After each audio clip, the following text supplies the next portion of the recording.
On June 29th, 2016, our lives changed forever. A virulent man-made virus had been mysteriously released into the population, mutating the infected into ravenous flesh-eating zombies. The outbreak had claimed untold lives, but somehow my wife and I had managed to survive. We escaped the carnage of the cities by driving deep into the countryside, hoping to find relative safety at our parents' farm. When we arrived, we were relieved, not only to find her parents still alive, but with the help of the locals, they had managed to fortify the farm. The granary held enough grain to feed us for months, and we had plenty of ammunition. It seemed as though we could survive here almost indefinitely. All too soon, we realized things weren't that simple. With no one working at the local sewage treatment plant, filth had found its way into our drinking water. A disease we had all but forgotten about came back to haunt us: cholera. Without antibiotics to treat the infection, people grew weaker and weaker, and finally died. It was clear that if someone didn't go and find some medicine soon, we'd all be wiped out within a month. Those still healthy enough to hold a gun decided to draw straws. Mine was the shortest. Having been chosen for the mission into town, I wasted no time and started preparing immediately. I realized that even decisions that seemed unimportant at the time could make the difference between life and death later on. With that in mind, I headed to my father-in-law's wardrobe and started to think about what I should wear.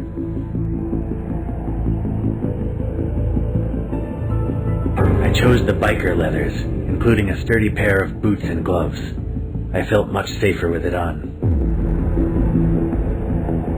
I knew that I was heading straight into a meat grinder. Zombies still wandered the streets, devouring any living thing that crossed their path. I knew that confrontation with the infected was inevitable, and so after I got dressed, I headed straight for the armory. I took the shotgun, realizing it was easy to use and powerful at both close and medium range. Having armed myself, I grabbed a rucksack to carry some additional supplies. It was imperative that I traveled light so I could complete my mission as quickly as possible. My fellow survivors were counting on me getting back with antibiotics as soon as possible, and the risk of being unable to outrun the infected was one I wasn't willing to take.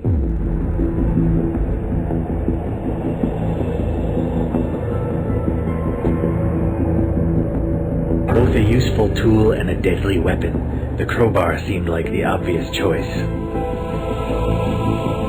I was almost ready to leave the safety of the compound. For the first time since arriving, I felt truly afraid. I knew that I may never return from this mission, but if I didn't go, what little remained of my family would be wiped out. I knew my wife was sick, and unless I got her the medicine soon, after all we'd been through, I couldn't let it end like this. There wasn't a great deal of alcohol left in the compound, but I managed to convince my father-in-law to let us open his last bottle of 32-year-old scotch. Those of us still well enough to walk joined me in a farewell drink and toasted my swift and safe return. It wasn't much, but the alcohol took the edge off my fear, and the camaraderie reminded me just why my mission was so important. I took a deep breath and stepped out of the compound into the wasteland beyond. I heard the gate swinging closed, followed by the unmistakable sound of it being securely locked behind me. I started walking and didn't look back. As I began my journey, I realized that I had quite a way to go, and I considered finding alternative transportation. I had to walk quite a while before I eventually spotted an old and slightly rusty bicycle sticking out of a hedgerow. It wasn't in very good shape, but it was about rideable, and still a hell of a lot quicker than walking. Unfortunately, just before I reached the outskirts of town, the chain snapped. I would have to continue on foot, but at least I saved myself a lot of time and effort. After a couple of hours, I eventually came to the outskirts of town. The place had been pretty run down even before the outbreak, and I had struggled to imagine it being any worse than I remembered. I was wrong. Once the streets had been the home of petty gangs and prostitutes, but now they were littered with decaying, half-eaten corpses. The air was thick with flies, and maggots crawled and squirmed among the bodies. I took a moment to regain my composure, and then pressed on, trying not to notice what I was standing on. As I turned the corner, I saw another man standing some distance down the road. I had no idea if it was a survivor like myself, or one of the infected. I couldn't be sure if the man was still human or not, and I didn't want to waste ammo unnecessarily. There were plenty of cars and other debris between us, so I decided to carefully sneak past him instead. He didn't seem to notice me. Having dealt with the situation, I continued on down the street towards a small chemist. To my relief and surprise, the building didn't show any outward signs of having been looted. The door was closed and the glass window was still intact. I glanced around to make sure there were no infected nearby, and then tried the door. It was locked.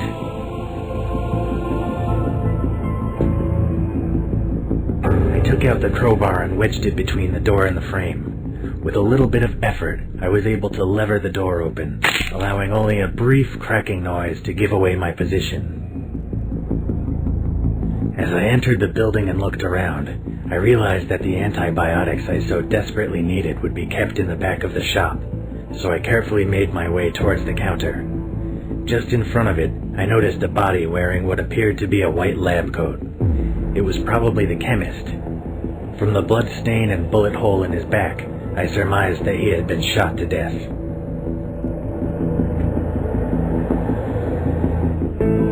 I hadn't survived the outbreak this long by taking unnecessary chances. I swung the crowbar at his head over and over again, until all that was left was a bloody red mush on the carpet. Not even the infected could survive that. As I walked into the back room, my heart sank. While the front of the shop had been left untouched, looters had clearly broken in at the back and taken all the medicine. Most likely, drug addicts in search of a fix.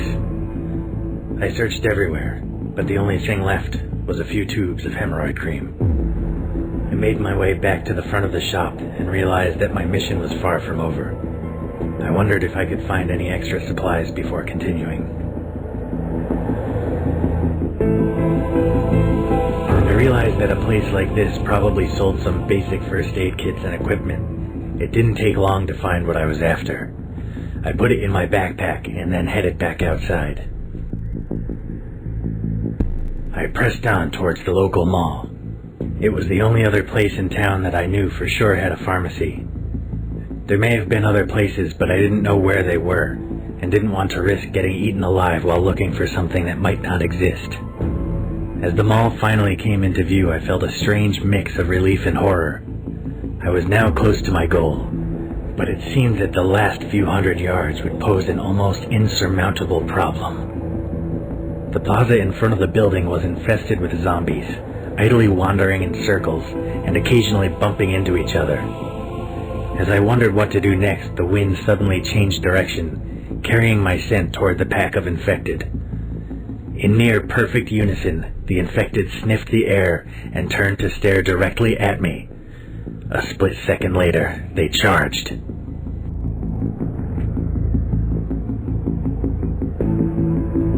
I knew I didn't stand a chance against the oncoming mob of post-human cannibals, so I turned on my heels and fled as quickly as I could.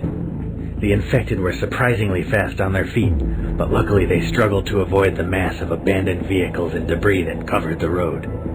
I was able to lose most of them by running around the block, and those that still followed were quite a distance behind me. As I returned to the plaza, I realized that not many of the zombies had chased me as I had originally thought. Unable to reach the main entrance, and with the infected now approaching from all sides, I had no choice but to run down a small side alley. There was still a single doorway into the mall, and luckily it was still unlocked. I slammed the door shut behind me. It seemed reasonably strong, and was small enough to prevent large numbers of infected from pushing against it all at once. Still, leaving it as it was definitely posed a risk.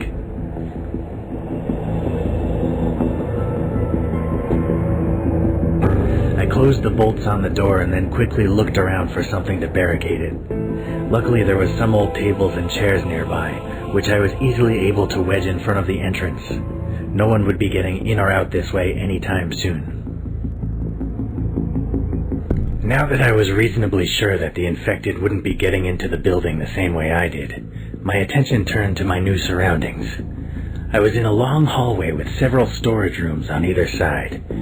From the vague odor of damp and chemicals, I realized this was obviously some kind of basement used primarily by the cleaning staff.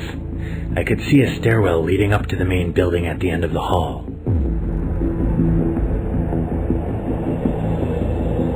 I carefully explored the various side rooms, making sure that none of the infected had made a home here. Fortunately, this part of the building was empty, but I soon realized that some of the rooms posed a serious problem for security. Several of the windows had been smashed in the chaos following the outbreak. Since I didn't have the time or resources to block up every one, I instead closed all the interior doors and wedged chairs under the handles. I climbed the flight of stairs to the ground floor and then headed through a small doorway into the main building. The mall was eerily quiet, and despite my best efforts to keep a low profile, every footstep seemed to echo throughout the entire building. The shutters on most stores had been closed, presumably in an attempt to keep the infected from roaming freely. Frequent bloodstains were an ever-present reminder of how little the shopkeepers had achieved. A sickening feeling in my gut told me this place had been the scene of a terrible massacre. As I slowly made my way to the central square, I recalled that the pharmacy was up on the second floor. I could see no signs of life, human or otherwise, and so decided to ascend the nearest escalator and secure the medicine the folks back at the farm so desperately needed. Before I could reach it, the silence was broken by a tremendous bang, swiftly followed by something whizzing an inch past my head. Someone had taken a shot at me.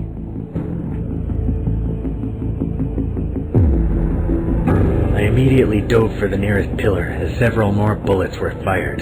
Amazingly, I wasn't hit. The pillar offered temporary respite from my assailants, but it would only be a matter of time before they outflanked me. I couldn't see them, but I could hear them maneuvering on the floor above. I had to act fast if I was to have any chance of survival. I realized that they had me totally pinned down, and that my chances of surviving a firefight were slim. My only hope was to try and convince them to let me live. I cried, "I'm not infected," as loud as I could. There was a pause, followed by a voice full of fear and doubt. "Prove it." He ordered me to put my gun on the ground and step slowly out from behind the pillar with my hands up. I could see no alternative, and so I reluctantly did what I was told. As I stood defenseless in the open, I explained that I hadn't been bitten, and that I meant them no harm. The survivors whispered among themselves for a moment, before one of them asked me to take off my clothes so they could see for themselves. I undressed, and a man armed with a shotgun came down to inspect me. Finally satisfied that I wasn't about to eat them, the man asked me why I was here.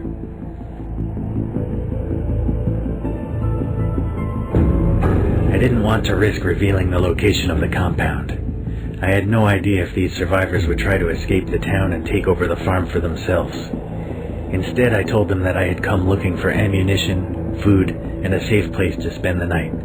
They seemed to buy it, and allowed me to join them on the second floor. As I climbed the escalator, I realized just how wise my decision to surrender had been. There were at least 20 survivors in the building, with over half of them armed with shotguns or rifles. The rest had an assortment of vicious-looking melee weapons. As soon as I reached the top, I was directed toward their leader, a tall and muscular African-American who introduced himself as Ox. Ox told me that if I wanted his help and protection, or at least to be allowed to roam his mall freely, I had to earn it. Apparently there was no longer any power in the mall, and he wanted someone to head down to the basement and turn on the generator. The last man he sent never came back.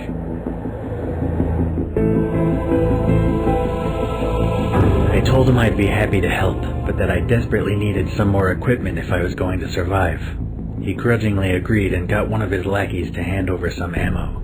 I was then informed that I'd be taking a mechanic named Smith along with me, partly to fix the generator if it needed it, and partly to make sure I didn't try anything stupid.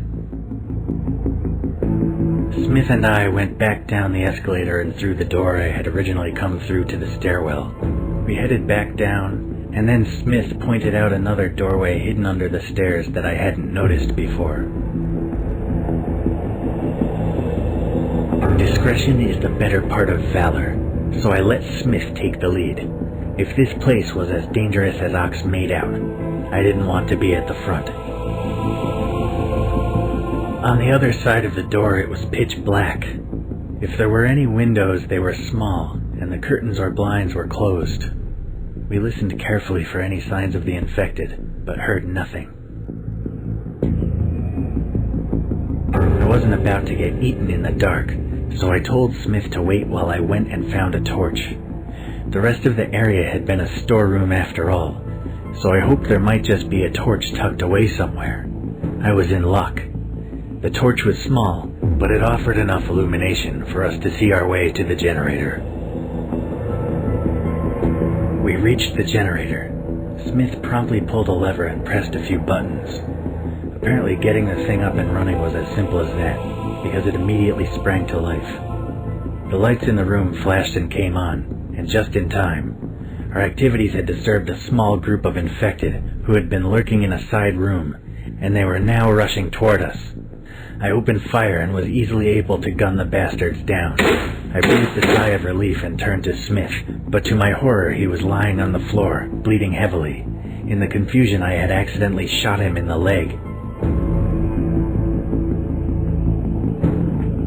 I knew Smith didn't have a lot of time, so I quickly removed the first aid kit from my backpack and got to work.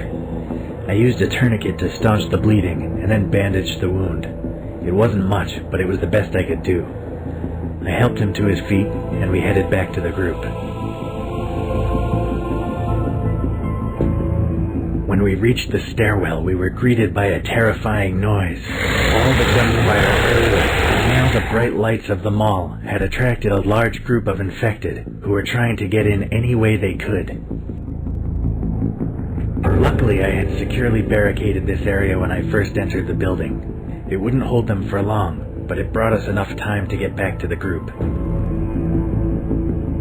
By the time we got back to the group, they were already celebrating. Now the power was back on and they were focused on making the most of it while it lasted. Several had gotten one of the coffee shops up and running and were busy preparing hot food and drinks. Others were setting up a games console to entertain themselves while not on guard duty. Knowing about the threat from downstairs, it wasn't particularly reassuring. Smith had lost a lot of blood and was barely conscious when we arrived. Once I told them he had been shot, not bitten, Ox ordered some of the few women among the survivors to take care of him. There was no time to relax. The infected would be inside very soon, and if we weren't prepared, we'd be overrun in minutes. Before I could even finish explaining the situation, Ox was barking orders at his men, getting them into the best position to deal with the threat. They were only just in time. Suddenly, the basement door burst open, and a seemingly unstoppable horde of infected zombies charged through. The first wave was gunned down before they reached the escalator, but more and more of them just kept on coming. Every gun in the building was blazing while survivors armed with clubs and axes struggled to keep the tide of monsters from climbing the stairs. I had no idea if we'd be able to fight them off or not. I knew there was no way we'd be able to fight off the infected horde. My thoughts turned once again to my dying wife, and I realized that this might be my last chance to secure the antibiotics she so desperately needed. While the others held the infected at bay, I ran as fast as I could for the pharmacy. It took me less than a minute to reach the former drugstore. It had been totally untouched by looters, and all the various medicines were readily available. I could still hear the battle raging behind me, and I knew that I didn't have much time. Unfortunately, I wasn't alone. It seemed that the infected had found another way into the building, and several of them were now shambling straight toward me. I sprang immediately into action, jumping up to grab the bottom of the heavy iron shutters and pulling them down before the infected could get inside. I was only just in time. Had I have taken just one more second to lock them in place, I would have been devoured for sure. Now that I had the luxury of time, I thoroughly searched the pharmacy for the antibiotics I needed. I filled my backpack with as much of the stuff as I could, and then made my way out of the shop through the back door. I found myself in some sort of staff-only area that would normally have been off-limits to the general public. There were corridors leading to various offices and storage areas behind the back of the shops, but I had no time for sightseeing. I followed the signs and headed straight for the stairs. As I turned a corner, I heard a scream and the sounds of a struggle. One of the female survivors had also tried to make an escape, but had been ambushed by one of the infected. She had dropped her pistol and was now struggling to keep the monster from biting her.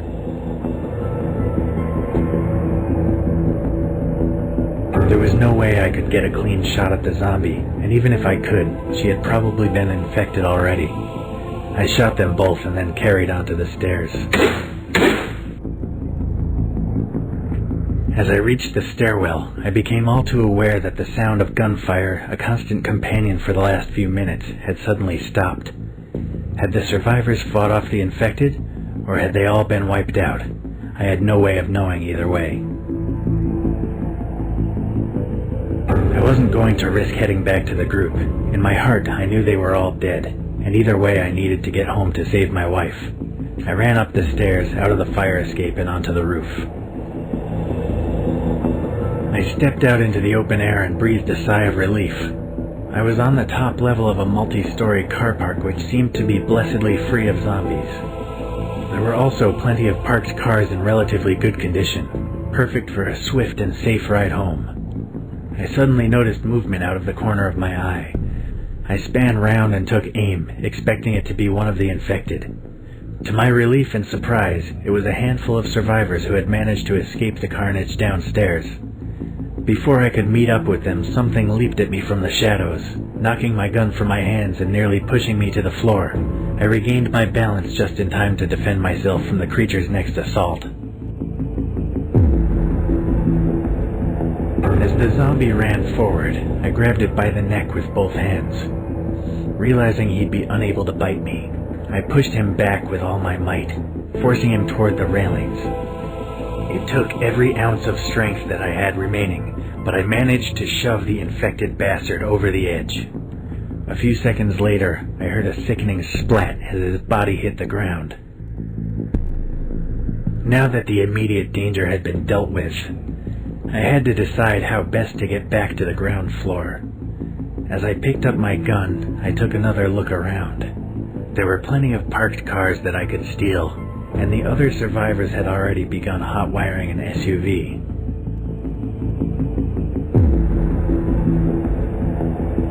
I decided that my best bet was to join up with the other survivors. They seemed pleased to see another living human, and were totally overjoyed when I told them I had somewhere safe to go.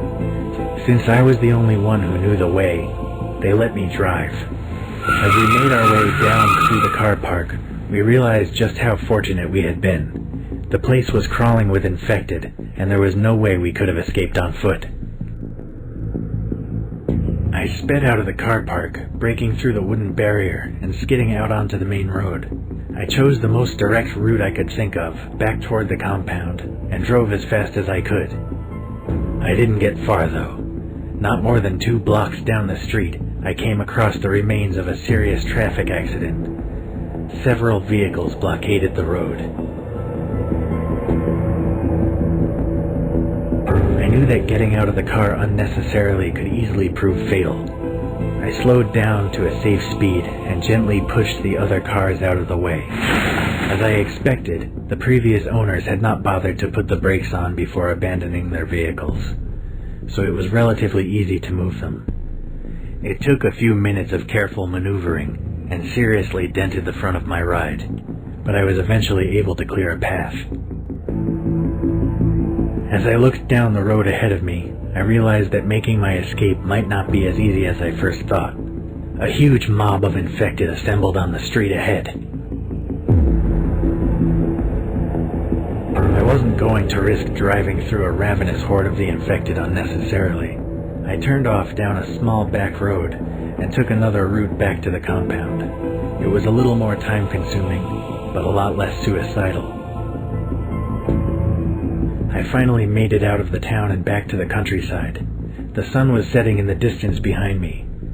I had been through a lot that day and was glad that I would soon be reunited with my loving wife. Just when I thought I was out of danger, the engine began to make strange clunking noises. I prayed that it would last until I got home, but God didn't seem to be listening. I knew I had no hope of fixing the problem, and it was far too dangerous to waste time trying. The compound was only an hour's walk or so away, so I abandoned the vehicle and resolved to carry on foot.